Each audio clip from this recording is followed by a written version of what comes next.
Woo! Here he is with his Pirelli hat. Hello, hello, hello.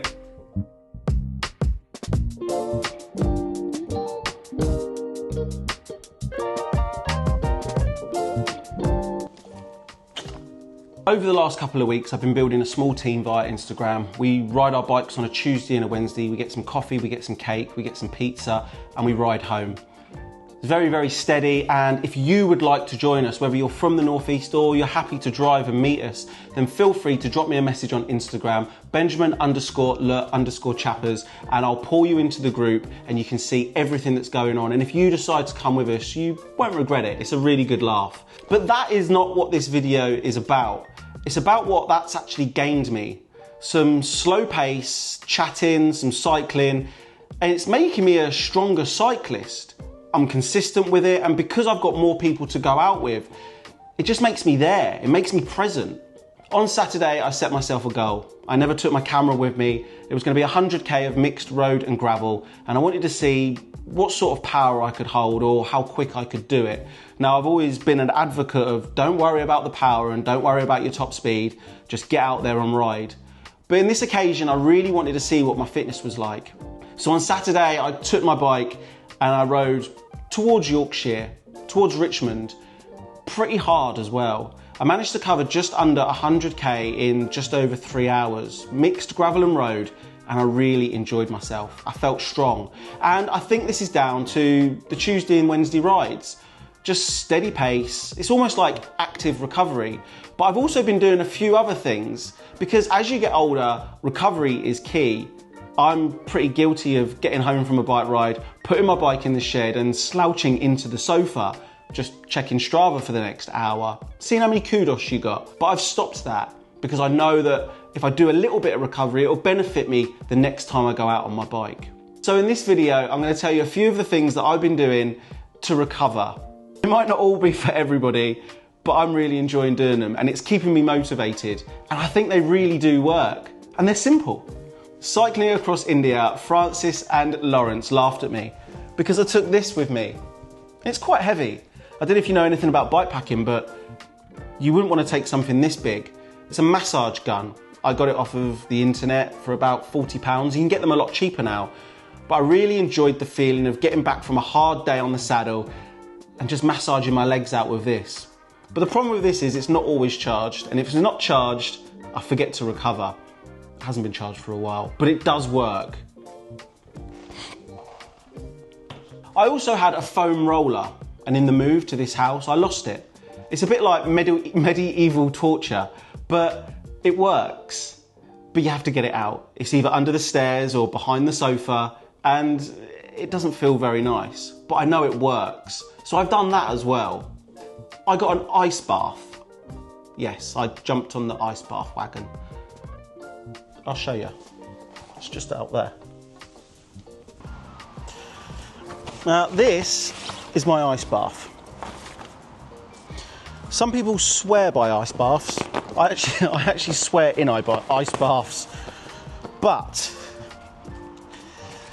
here's the issue that I had with ice baths. I was coming out here every single morning, and it's actually something I've been pretty consistent with.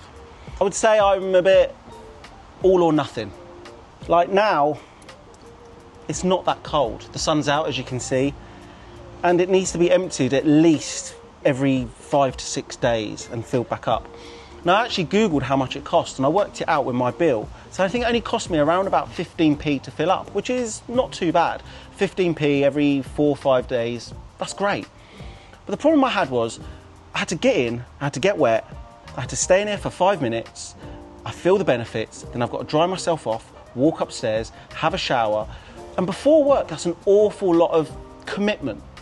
You can get these for around about £80 now, and you can get really, really good ones for just over £100. So it's quite affordable, and I know it works. You get out feeling absolutely great.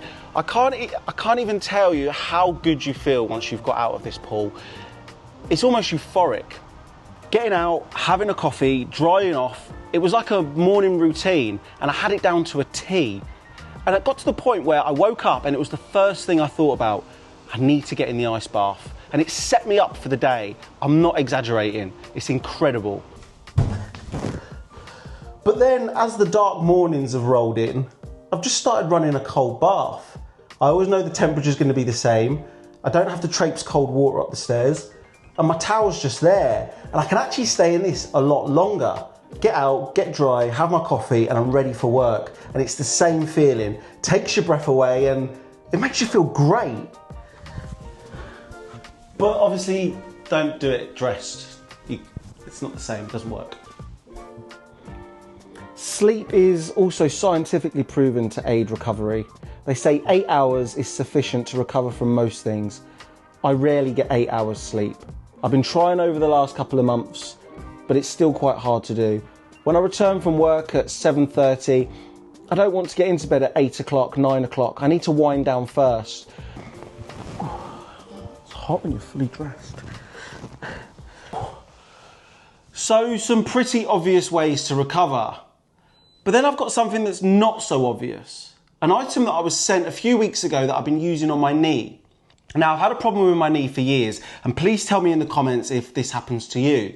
I can wake up in the morning and I feel like I've got to pop both knees into place. It doesn't give me any pain or discomfort. It's just a matter of just digging my big toe into the ground and just click, click, and then absolutely fine. If I sit down at work for an hour, 2 hours, sometimes I have to redo it.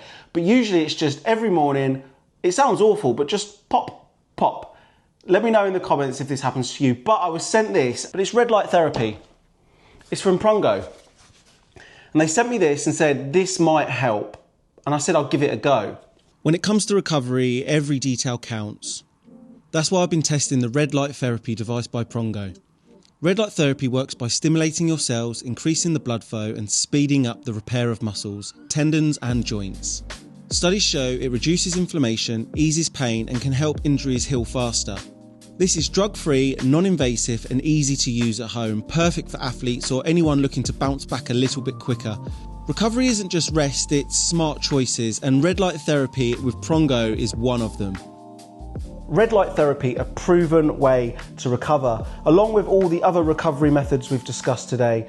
We'll see how much this helps me, but a little bit of information if it's something that you've never been aware of. I like to try new things, and I like to use this platform to showcase new technologies. I like stuff. I like purchasing stuff. I like receiving stuff. I think everyone likes new stuff, and this is new stuff. Well, it is to me anyway. You might not have been aware of red light therapy before you stumbled on this video, so go into the delves and watch more videos on red light therapy if you feel it might be able to help you. I'm going to keep trying it. I'll put that in upside down. Now, I don't want to talk about the obvious, but recovery also means a good diet. Without the right nutrients in you, it's quite hard to recover. I'm meant to have 60 grams of protein a day. It's very rare I hit that. I've said it before and I'll say it again, I've started taking supplements, which seems to be also a massive help. The likes of creatine, zinc, and magnesium. Here he is with his Pirelli hat. Hello, hello, hello. Lawrence, I'm making a video. About what? About recovery, and I thought I'll ring you and Francis to see if you can give me your best top tip for recovery. You don't want to talk to Francis? Lawrence, give me 2 top tips for recovery. Some very wise old man told me yesterday, get in an ice bath after your session. We have covered that. It's incredible. I mean, straight away after the session, you've got to get your carbohydrates in, you've got to get some protein in. So the sooner you can eat after a session, the better. Ideally high protein, and maybe a recovery shake or a protein bar, whatever it is that you like, or even just your meal straight away. I mean, I go in and I have my meal as soon as I can, because I normally haven't fueled enough on the ride, so I need to eat more than just a recovery shake. My friend Justin has recovery boots, and he absolutely loves them, and he swears by them, and he says that it's the same as like massage boots. It's the same as having a massage. So if you can't afford the massage, maybe the massage gun or the massage boots. They're supposed to be really good, but I don't use them myself. Good luck with the video. Excited to see it. Yeah. Hey. Yeah, hey, I'm trying to see it. It's not a secret. Live with reason, I decree it. No degree, I couldn't G it. Still I made it work with my allegiance. Pledge my fallen soul. Ice baths, red light therapy, extra sleep, and good nutrition. They're all really great ways of recovering. But this is my favourite. Morning, Foxy. Morning. Happy birthday. Thank you. Had to grieve them. And when I'm at my lowest, it's when I need them. But I don't trip too much. I know they looking down, so I'll be looking up. You either swim or drown. I'm down with all the bullshit. I'm built to be a tank. I take shots like a bank, backboarding on a plane. Take shots at the gang. So you moonlighted on Josh Reed's channel because you did a silly race. A really silly race in my A eyes. silly race called Further Pyrenees, or Further Perseverance in the Pyrenees, which is about, I don't know, is it 500 or 600 kilometres? Which doesn't seem that far. But you've got to plan your own route. There's various rules, like curfews, which you can't move forward. You can move back to a safe place, like a cave, which we did. And then you can move again in the morning at 5 AM. But unfortunately, I got stuck on the mountain with Josh Reed, and we didn't make the curfew, so we had to hunker down, which meant if we carried on, we would have missed our flights basically. So we just decided to call it a day and have a leisurely cycle back to the start, which isn't that leisurely because it was a climb which was, I think, 15k climb, but the last 2 kilometres you've got to carry your bike. I think we walked for like 9 hours and did 4 miles, something ridiculous.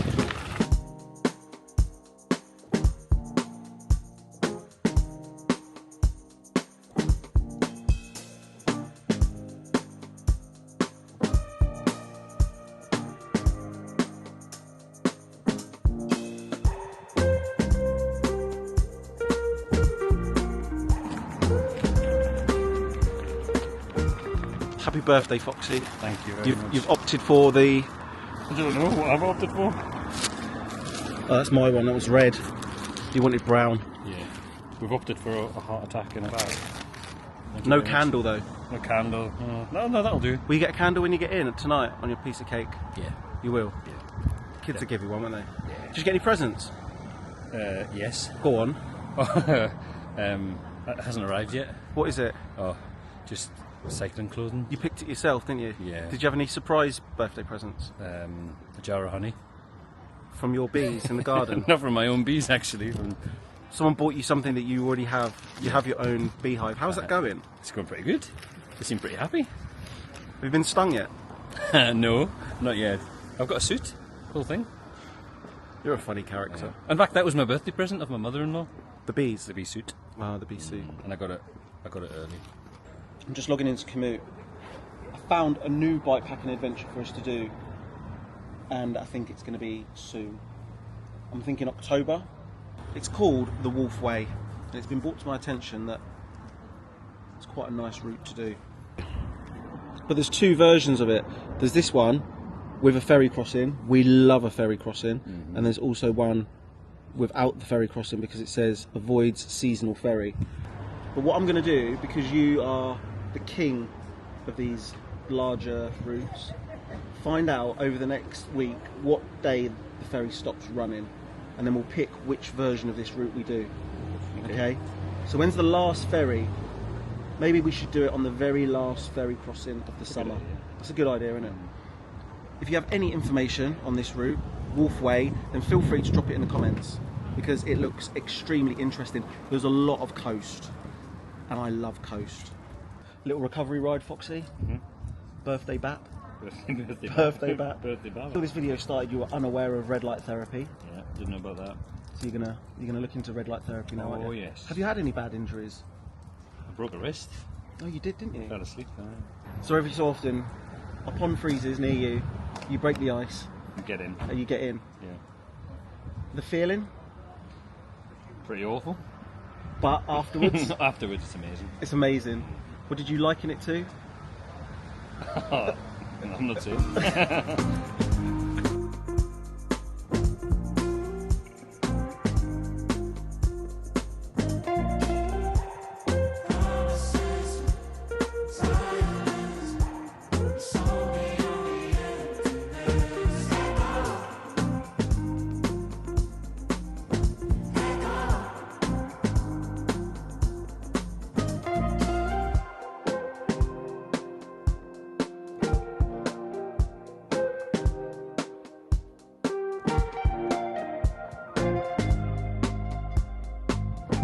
we're getting into this now. We're around about 25k in. A little bit of a birthday ride for Foxy. He's got to be back by 1 because he's got work to do. The world of self-employed. That's the best. Happy birthday, Foxy. Thank you very much. You're welcome. We've got a little bit further to go. We're going to stretch the legs. We're on a recovery ride, and this whole video has been about recovery. A massive thanks for your ongoing support. As always, I'm going to leave this video here. Please remember to comment, like, and subscribe, and we're going to get a little bit more muddy. See you on the next one.